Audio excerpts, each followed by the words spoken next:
glass is the greatest. That's where real expansion of your mind and talents can be found. Turn out of the rat race and its square problems, and tune in on real self-knowledge and creative power.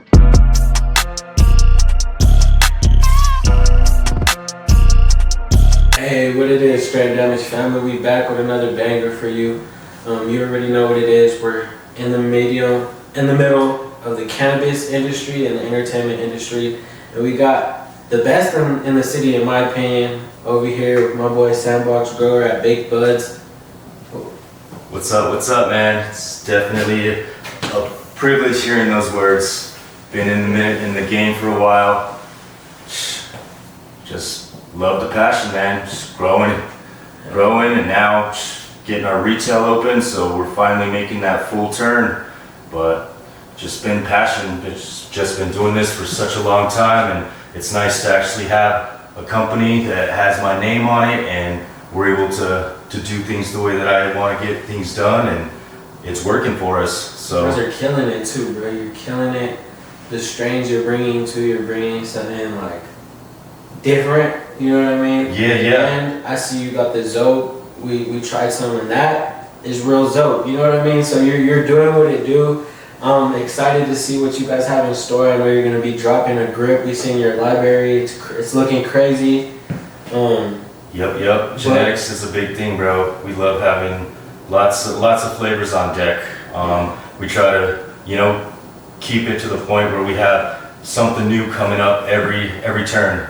So a lot of the genetics too that we bring are they're in-house bred. So they're Sandbox genetics. And it's a lot of the stuff that, I don't plan on releasing, in seed form or clones or whatever. We try to keep it in-house and try to grow stuff that not everybody else is growing.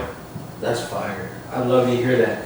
Well, I want to take it back a little bit so we can see you're originally born here? Yep, born and raised, 505, good old Albuquerque, so. And you mentioned something earlier, you've been growing since 17, right? Like perfecting your craft since... Yeah, man, I'm a little older than I look, but yeah, we've been rocking it out since pretty much I was 17 years old. And I mean, 23 years later, still doing it. So that kind of, explains how old I am. But at this point, yeah, we've been doing it for quite a long time, and we've been around the plant for a long time, and it's just what makes me go. Heck yeah. Do you remember the first time you smoked? What was the first time you... Man, the first time I smoked was with my older brother and his homie. And yeah, always the older brother, the older sibling.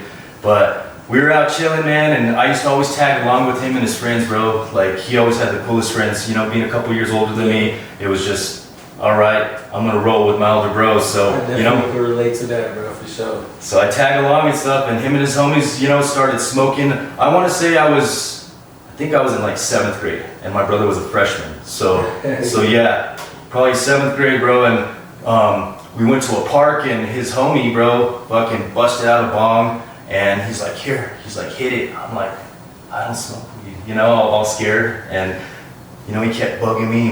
My older brother was like, yo, he's like, if you don't hit that, he's like, you're not gonna come out with me no more. He's like, because if you don't hit that and I hit it and you snitch on me, he's like, you're gonna be a little bitch, I was like, I ain't gonna snitch. So fucking, they handed me the bong, lit it up, and I took a big old rip. He had remember the old graphics bongs? Yeah. Yeah, so he had like a 2-footer or something. Plastic ones? Yeah, the plastic, yeah. The skull, it had the skull, yeah. But took a rip, man, and like literally I was like mind blown. I sat in the back seat of my homie's car for like 3 hours, just sitting there, just gone. Yeah.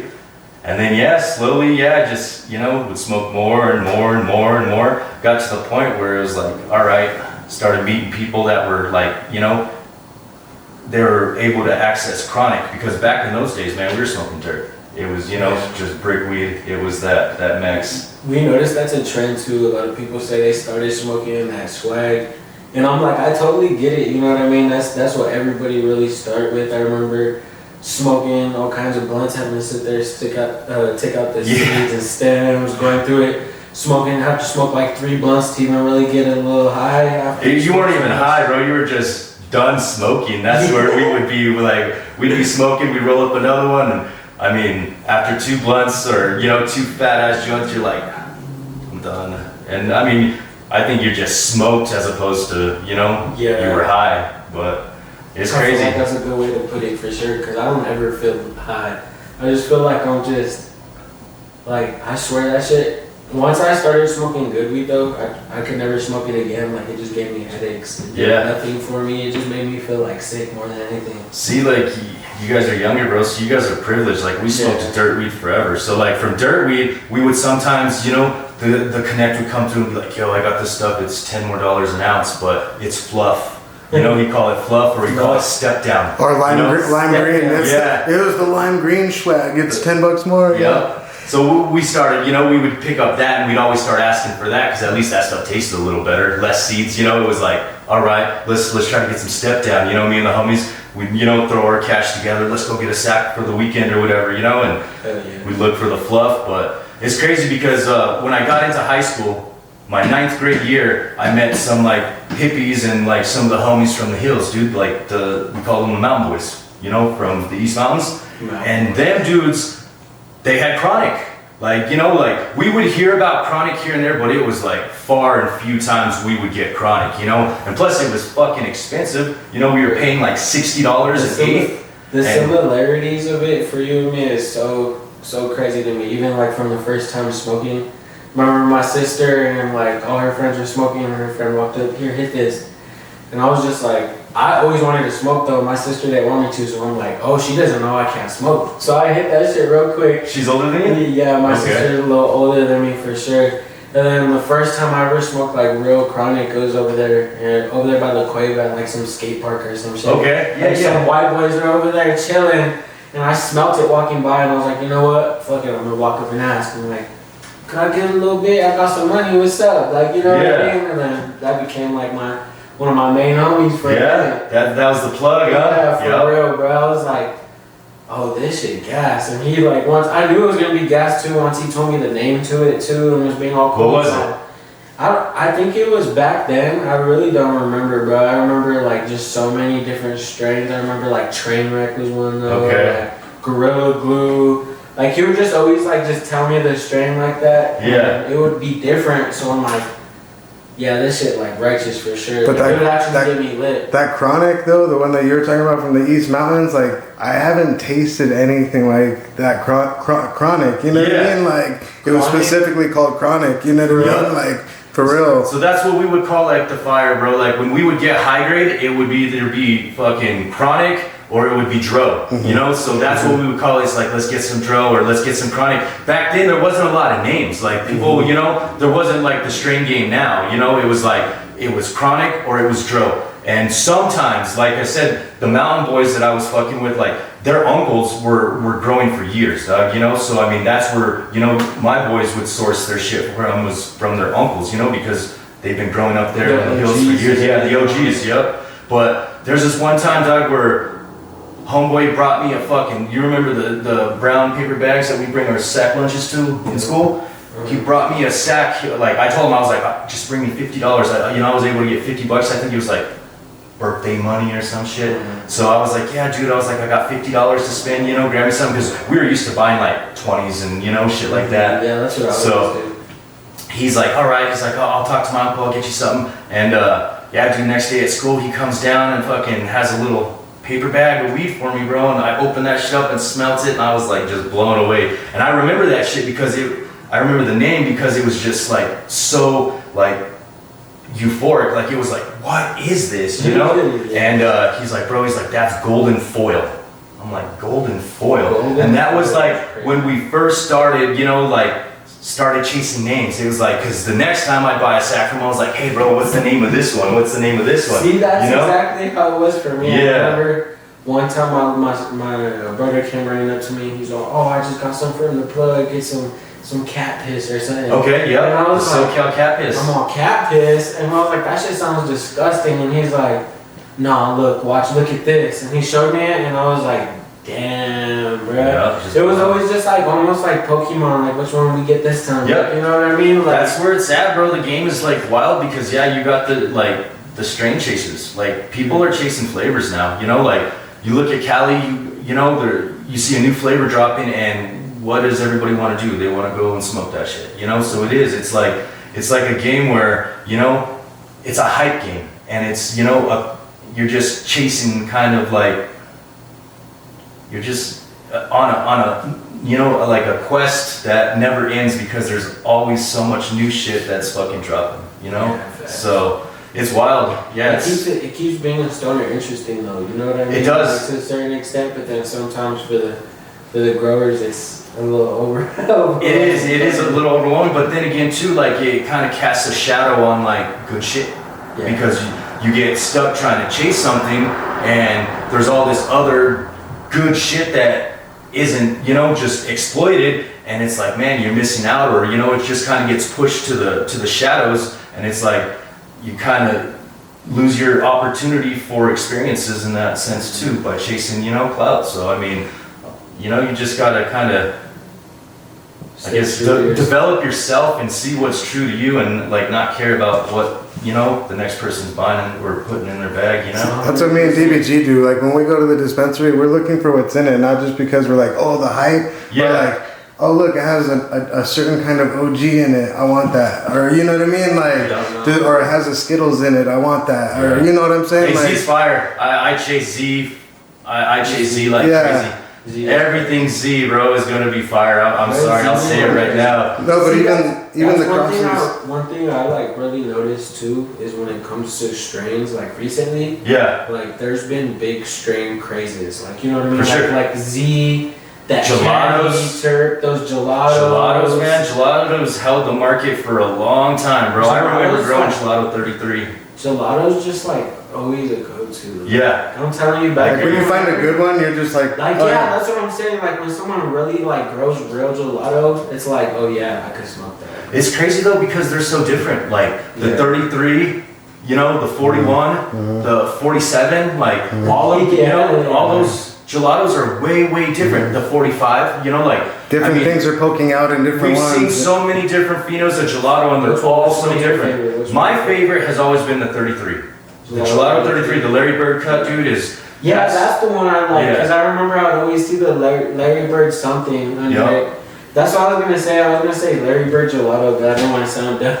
Yeah, so I actually, I made a strain with the Gelato Dog and the Larry Bird breath. So, Grow Loki Farms, man, he did a collab with Thug Pug, like, way back. I want to say, like, I don't know, 2015, 2014-ish, I want to say, in that area. But he did a cross of the Larry Bird breath to, he did the Larry Bird cross to Mindo breath and made the Larry Bird breath. And I bought that pack of seeds, hunted for a female, found a male, and then ended up crossing the Gelato 41 to the Larry Bird breath.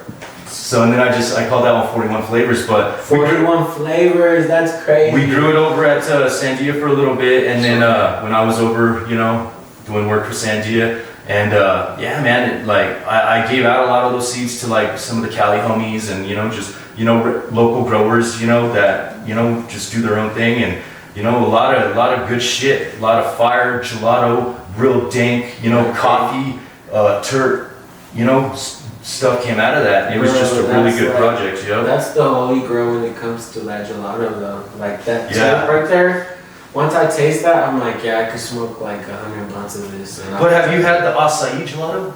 Acai gelato, I have, but I didn't have a good representation. So good acai, we were growing some really good acai over at Harvest. Like G, that fool had a dope ass cut of 47, and we grew her, bro, and she's just beautiful. Frosty ass buds, but the thing about it is it had almost like a tangy terp to it. Like it was tangy-ish, and I don't know where that terpene profile came from because there's like no tangy in gelato, you know? But there was something about it that was just way different than, you know, the Bacchio cut or the Larry Bird cut or the, you know, the 25. Like any of those other cuts, they were nothing like it, dude. But it's wild how Maybe that's phenotypes. why I didn't care for it, because I'm like a Tangy disrespecter for real. Dog, I'm in the same boat. Yeah. I hate Tangy terps, and I've hated Tangy terps for so long, and every time I say something negative about Tangy, fucking all the homies are like, what? You don't like orange terps? What about Super Boof? I'm like, fuck Super Boof. You know, like, I hate Tangy terps, dog. Thank you, bro. Way back in the day, bro, we had the blood orange cut of Tangy.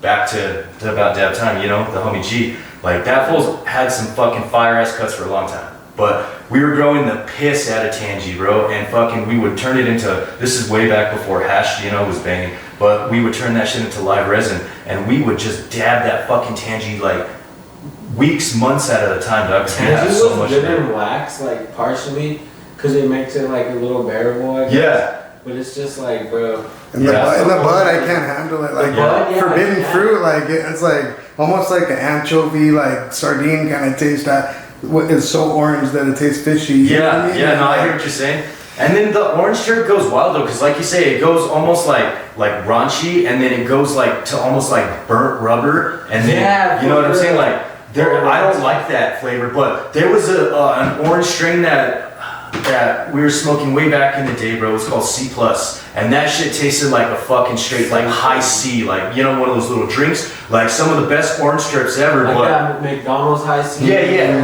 With chicken. See, I can get down with that if that's all. yeah, You know what I mean? so that was good, bro. That high C was fire, but High C. that shit, you know, it faded real quick, and we kind of lost it. And then, like I said, you know, the Tangy came around, and we blew on so much Tangy, bro. It just kind of burnt us out, and like everybody in my like crew at the time, bro, was the same way. Like, fuck Tangy, fuck Tangy. Yeah. And we've just carried that on for so long, and even like now, a T-shirt that says "fuck Tangy."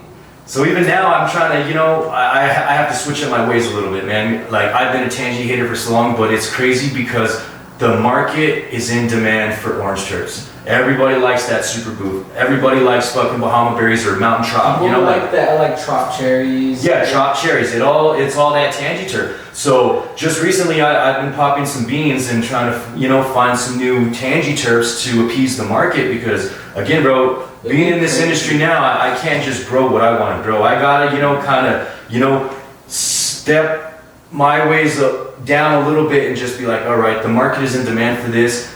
I'm gonna find something a little bit different than what the market's oversaturated with, and I'm gonna bring, you know, the people something a little bit different, but in that same spectrum. You know? Or like how you actually brought the real soap cut to New Mexico. Like, I've tried a lot of Zopes in the past, and we've tried a lot of Zopes, and nothing compares to that pre-roll we just smoked before the show. You know what I mean? Going crazy. It literally tasted like my grandma caught me cussing. You know what I mean? Blah, with the yellow soap. I'm like, for real. you know what I mean? Yeah. It tastes like you just cussed in front of your Thea or something. You know what I mean? That real Zope taste. Yeah, the Zope is fire. I smelt it right away. But I was really rocking with that motor breath and that forbidden wine. The marshmallow OG.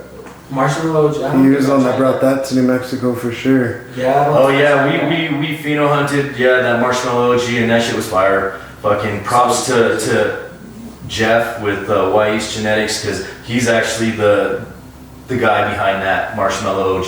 I love and that dude, he brings the fire, bro. He's the one that brought like a lot of those like compound genetics to life. Like, he was, you know, the guy who really kind of, you know, brought compound up, and unfortunately, you know, they had a fallout, him and, you know, the rest of the compound people, whatever, but Jeff started doing his own thing, and that fool brings the fire. Like, everything I've grown from him too. You remember the Candy Chrome? When I was running the Candy Chrome? And the peppermint agave was what. So again, that's another one. That was all Wise gear, yeah. See, so those are my three favorites. Peppermint agave. Peppermint agave, bro. It was the menthol crossed to, shit. Was it hood candy? Or no. No. It was menthol and. It's menthol to something, bro. I'll have to look that up, but I know the menthol's in it, and that's If where. you guys know what we're talking about, make sure you comment down in the comments and let us know for sure. But yeah, the peppermint agave was fire, bro. It sucks because when I left San Diego, I lost that cut, and I was pissed about that shit. I was like, fuck. That bud was the only bud I've ever tasted where it tasted like a mixed drink for real. Like, yeah. I would puff on it and I was all, this really tastes like it has tequila in it. Like, well, you know what it reminded me of? Like when you were a kid, you never went into a cactus and picked off a prickly pear and fucking tried to eat that shit? No, it reminds me of prickly pear, dog. Okay. That's what that peppermint agave like reminded me of. Like a minty that. Yeah, like a minty. You're chewing gum before you. Yeah, I'm sitting there flicking off the little fucking thorns on that shit. Yeah, but that's like, and it's crazy because when I'm smoking new terps, bro, like I throw something out there and people are looking at me like, what did you just say that tastes like? You know, and it's like, I mean, whatever it tastes like, I say it. You know what I'm saying? Like people trip out too. They're like, how do you know what that tastes like? Well, it's just like, I just imagine like if I was to taste it, you know? What that would, like, yeah. I do the same shit, bro. I feel that for real. Cause I would like taste something and I'll be like, this tastes like the blue gushers. I'm like, I like something so distinct. I'll be like, or even something more interesting, like it tastes like a chemical that you've never tasted before that you like. You would imagine that's what it's gonna taste like. It tastes like pine sol and whiskey. And you're like, oh, I've never had pine sol and whiskey in a shot before, but that's what I think it would taste like off this puff. You know what I'm saying? Like, I'm saying I've had like flour before, bro, where it's like this shit tastes like fucking sucking on pennies. You know what I'm saying? Like you would imagine iron, copper, exactly, and it's like, this shit's whack. You know? Yeah. But I like literally thought of a certain strain when you said that. Yeah, it's crazy where like your mind just, you know, throws something out there from smoking weed so long, it's just like, oh shit, that's what this tastes like. Yeah. But, oh, this tastes like blueberry fabuloso. I've never drank a shot of fabuloso with blueberries in it. Yeah. You know what I mean? Absolutely. Hey, but you mentioned you're OG in the growing game. Like, what first got you into growing? Honestly, bro, so I'm 16 years old. I'm busting tables at this Chinese restaurant, and on the weekends they were open for lunch, and then they would close, you know, for a while, and then reopen for dinner. Shit. You see what I'm saying? So there was like a split shift. So I was busting tables, bro, and fucking one of the sous chefs in the back, dog, like I knew he smoked and shit, you know, and I was like, oh shit, you know. I was like, this dude's a stoner. And they would always leave for that break, dog, between. Like, they would always leave because I think they would shut down at like 2 o'clock and then reopen at like 5 or something, you know what I'm saying? Like, and one day, bro, I was working an all-day shift on a Saturday, and freaking homeboy was like, oh, I'm taking off, I'll be back, you know, for the shift. And I'm just chilling by myself. I think the other buster that worked with me at the time, he dipped, and I was just there by myself, and I didn't want to chill out with a bunch of like the Asian owners and shit, you know what I'm saying? I didn't have a car, so I wasn't gonna drive home, you know what I'm saying? So I was just like kind of stuck. So I told the homie, I was like, yo dog, I was like, let me roll with you, you know? And he's like, all right, you know, he's kind of sketching shit. Cause he's an older homie, bro. He was probably like in his early 20s, and I'm, you know, 16 years old. So I went with him back to his pad, bro, and as soon as I walked into his house, dude, I just smelled dank. I just smelled the chronic, like that nostalgia smell of like skunk, you know what I'm saying? Where it's like, oh shit, I know what this smells like. Yeah. So I walk in, bro, and I'm like, damn, bro, I was like, did you just smoke in here or something? And he's like, nah, man. He's like, you know, it just kind of just blew me off. So we go into his kitchen, bro, and he's rolling up a joint and stuff, and I'm like, hell yeah, this fool's gonna, you know, he has some good ass weed. I'm like, this fool's gonna roll up a fatty and some chronic, hell yeah, you know, all happy. And we start smoking that chronic, dog, and fucking, I'm like, damn, this shit fucking tastes good, you know? I'm like, all just giving him compliments, and he's like, hell yeah. He's like, I grow some fire, huh? I was like, wait, you grew this? I was like, I know what that is now, you know what I'm saying? So finally, yeah, he's like, we finished the joint. He's like, yeah, bro. He's like, I grow a little bit, you know? He's like, you want to check it out? Took me to his back room, bro, and fucking in the master bedroom, he had this big ass closet, big old walk-in closet. He lived in a nicer house. But we go in there, dude, fucking I see, you know, this bright, beaming red light, and I'm like, what the fuck, you know? I look up and boom, fucking big old fucking pot plants, dude, and I was like, whoa. First time I've ever seen an indoor grow, you know? Again, I'm like 16 years old, bro. I'm like, fuck. And dog, I was just mesmerized. Like, I've never seen something so beautiful in my life, and I was just blown away. I was like, man, this is sick, you know? And from that point on, bro, I was like, I'm gonna fucking grow, you know? So fast forward a year and a half later, dude, I'm, you know, in high school still, serious with the chick, and I ended up getting my girlfriend pregnant. So I'm junior in high school, or going into this senior year in high school, and yeah, dude, I got my girl pregnant. So at that point, I had to like start working, you know, like her dad was like, oh, you need to move out of my house, like kind of booted her out, so she was staying with me. And my mom's was always beefing with their, you know, they were always going back and forth. So we just said, screw it. I was like, let's go get our own place. Yeah. So from that point, dude, once I got my own apartment, that was the first thing I did is went to the grocery store, bought a light, fucking bought some, you know, bought some soil. Fucking, you know what? I have my own house now. Yeah, exactly. Yeah, started some seeds and started growing, dude. And from that point, you know, it was just learning curve. You know, growing seeds, thinking what you have is a beautiful plant and it's a male and starts nutting out and fucking fucks your whole crop up, and now you have seedy ass fucking weed. You know, it's like, bro, I can go on and on and on and on the learning experiences that I've, you know, come across growing since I was, you know, a young age, but it was wild, man. Like, yeah, that's what really got me into growing, is just seeing a grow from the first time, and it was just kind of like fell in love. It was, yeah, a life-changing event for sure. So. Hell yeah. But yeah, man, that's been the lifestyle for. And here we are today, you know, big buds. You definitely came a long way, bro. Now look, you have a whole cultivation. You guys are getting ready to open your retail. Speaking of that, make sure you guys are here for the grand opening. That's this Saturday, right? Saturday the 15th. We're gonna open up at noon. We're gonna do a pop-up. We're gonna have lots of different vendors here, like the vendors that we work with exclusively. We invited them to come out. We'll have some some cornhole. Me and my partners, we sponsor a cornhole throwing thing, or I'm not too familiar with it, but my partner's really involved with that stuff. So we'll have some cornhole little boards out here. We'll be throwing some cornhole. That's always fun. Smoke a joint, play some cornhole. Well, unfortunately, no smoking, man. CCD. We operate completely compliance, and yeah, we're not trying to make them upset and get on bad terms with the CCD. So this will be a non-smoking compliant event. We encourage, you know, everybody to come out and be compliant, and we just want everybody to have a good time. Come buy some product. Hey, pull up, come take your goodies home. You're gonna be more than satisfied, I guarantee that. Make sure you try that Zope. Not everybody has that buck for the best, you know what I mean? No, absolutely. Some people have a fixed income, so they need something more affordable, and you got a lot of options. So definitely appreciate that from the consumer side. Definitely. You guys are killing it with your rosin. Make sure you guys come try that. That's like the best smoking rosin right now. That shit's fire. And what I like about the way you tiered it out, you said you have $8, $9, and $10 grams, right? 5, 8, 9, and 10. Yeah, 5, 8, 9, and 10, and they're all indoors, so like you can't go wrong. You know what I mean? Like at all. Yeah, that's true. Yep. And just to say another thing about the rosin, so we're completely 100% single source. So from the points where we grow the plants, we harvest them, we trim them, we freeze them, we wash them, we press them, we, you know, do the different techs for, you know, the different consistencies. We make our own rosin carts. So I mean, we do everything in house. We don't source any of that out. I'm definitely gonna have to mess with those. Yeah. Those be so fire.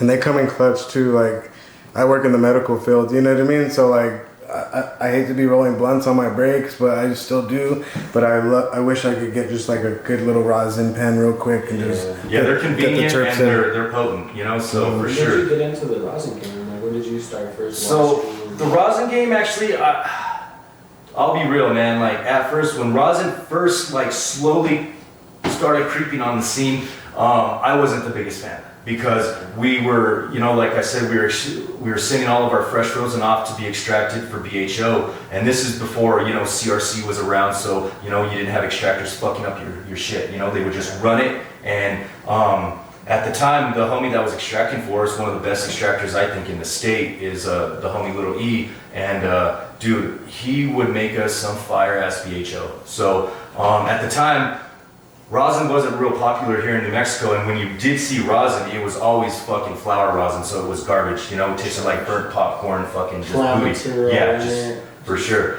So like when the homies would go to California, they'd bring back some solventless or, you know, some rosin, and we would dab it, but that shit, dude, it wasn't on the level of the BHO that we were smoking. So I was like, you know, it didn't turn me yet, you know, to the point where I wanted to just smoke solventless. So I wasn't a big fan of it at first, bro. And then it slowly started gaining. We get a little bit better, you know, stuff coming in from Cali or whatever. We'd smoke on it. And it's like, okay, this shit tastes pretty good. This shit tastes pretty good. And then finally, we started working with that homie, Grandma's Boy.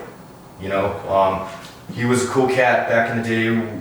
We would, you know, source him our material. He'd, you know, start washing for us. And he's actually, you know, the one that kind of, you know, put us in the direction where we are now as far as like, you know, doing our own thing, you know, doing the solvent list, because he was really involved in it and, you know, just wanted to produce a different product because, you know, BHO was everywhere. We wanted, you know, a little bit something different. We seen the wave, you know, shifting in California. It was shifting in Colorado. So we were like, okay, we need to get on this game. So we started doing, you know, the washing with him, and we would send him our material. He'd, you know, bring us our stuff back already, you know, packaged up, ready to go.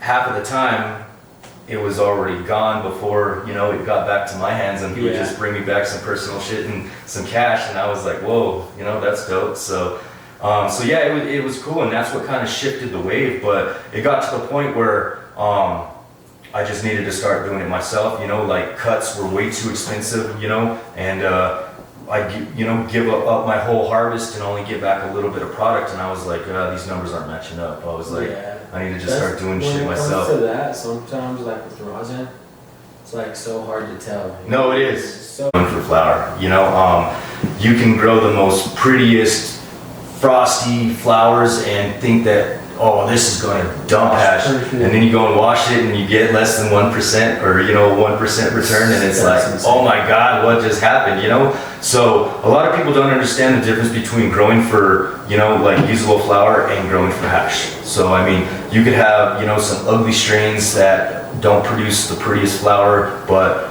their trichome heads are, you know, everywhere. They're perfect heads and they extract really easy, and you have a hasher, you know what I'm saying, that does, you know, 4 or 5%, and like I said, she could be ugly and, you know, a strain that you don't ever want to grow again, but she dumps hash, you know, so it makes her, you know, very valuable in somebody's garden if they're growing for, you know, for hash. That's why it's good to know the difference when you're growing. Like, if it's something you're really gonna grow and use for hash, you gotta kind of like put the research into it and see what probably is gonna do the best for you as far as what's gonna dump the most, what's gonna have the better percentage.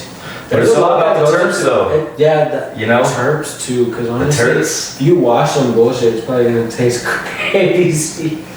Yeah, bro. So that's another thing. Like we try to grow for flavors. We want flavors that that taste good, that, you know, get you high. But flavors like our main focus. When we're growing for hash or we're growing for flower, we want flower that's gonna taste good, and we want hash that's gonna taste good. Hell yeah. Well, we definitely appreciate you having us, brother. It was an honor to be here, chill with you, get to see some of the stuff you're going to be bringing to the market.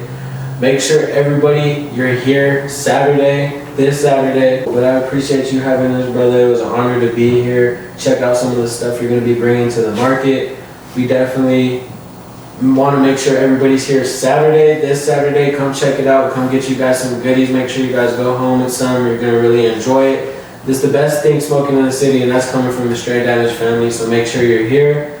If anybody wants to rock with you and see what you guys got coming, where's the best place for them to? My page just got taken down, so I used to be Sandbox _ grower. Yeah, haters wiping me out, but you can get us on our Facebook page at Baked Buds Cannabis, or you can hit us on our Instagram. We are Baked Buds NM Cannabis.